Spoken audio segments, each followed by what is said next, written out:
membuka pintu serta menarik keluar dari George Floyd dan membuat George Floyd terjatuh dalam kondisi. Belakangan ini demonstrasi besar-besaran terjadi di berbagai negara bagian di Amerika Serikat. Hal ini awalnya merupakan bentuk solidaritas dari kematian George Floyd pada tanggal 25 Mei 2020 kemarin. Dan berikut adalah kisah dan juga kronologi kematian dari George Floyd.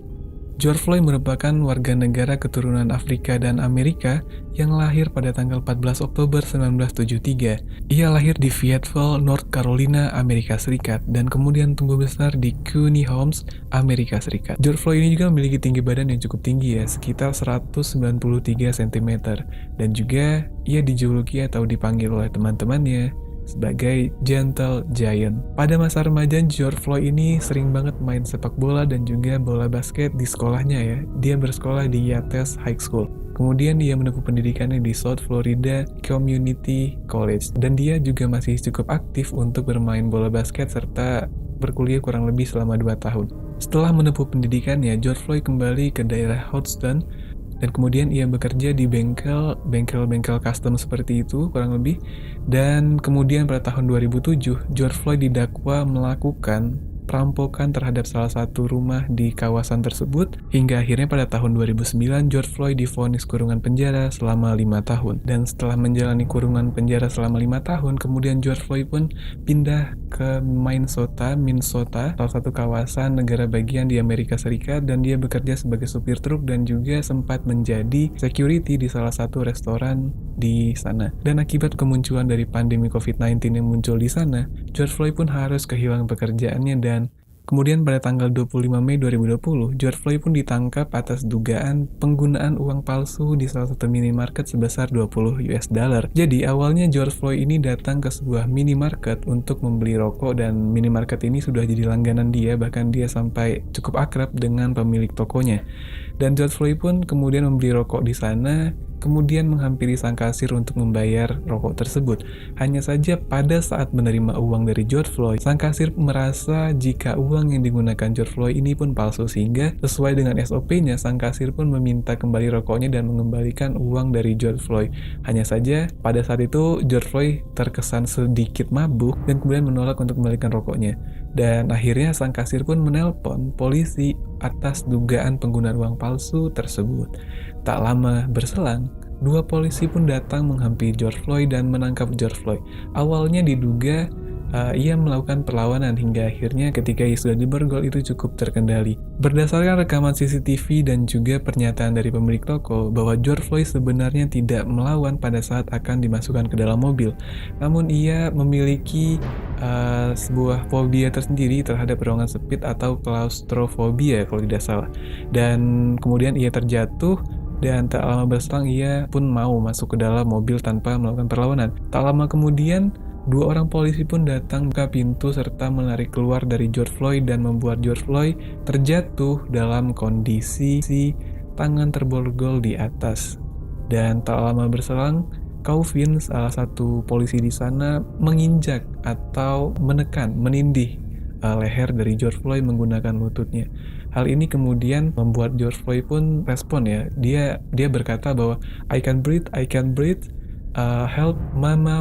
Dia sangat memohon, sangat khawatir, dia tidak bisa bernapas pada saat itu. Mendengar hal ini tidak membuat Chauvin mengangkat lututnya dari leher George Floyd. Kurang lebih 8 menit Chauvin menindih leher dari George Floyd hingga kemudian tak lama berselang, kemudian tiba-tiba George Floyd tidak melakukan respon apapun, baik itu berupa ucapan ataupun gerakan-gerakan memberontak seperti itu. Dan kemudian salah satu polisi pun menghampiri Chauvin dan berkata bahwa apa yang dia lakukan itu adalah hal yang berbahaya dan bisa menyebabkan cedera bahkan kematian mendadak kepada George Floyd. Mendengar hal ini pun Chauvin pun tidak bergeming, dia tetap menindih. Salah satu polisi tadi pun menghampiri George Floyd kemudian mengecek denyut nadi dari George Floyd, namun dia tidak menemukannya. Mendengar hal ini, Chauvin pun tetap tidak iba atas George Floyd ini, dia tetap menindih hingga kemudian 2 menit berselang barulah ia mengangkat lututnya dari leher George Floyd tadi.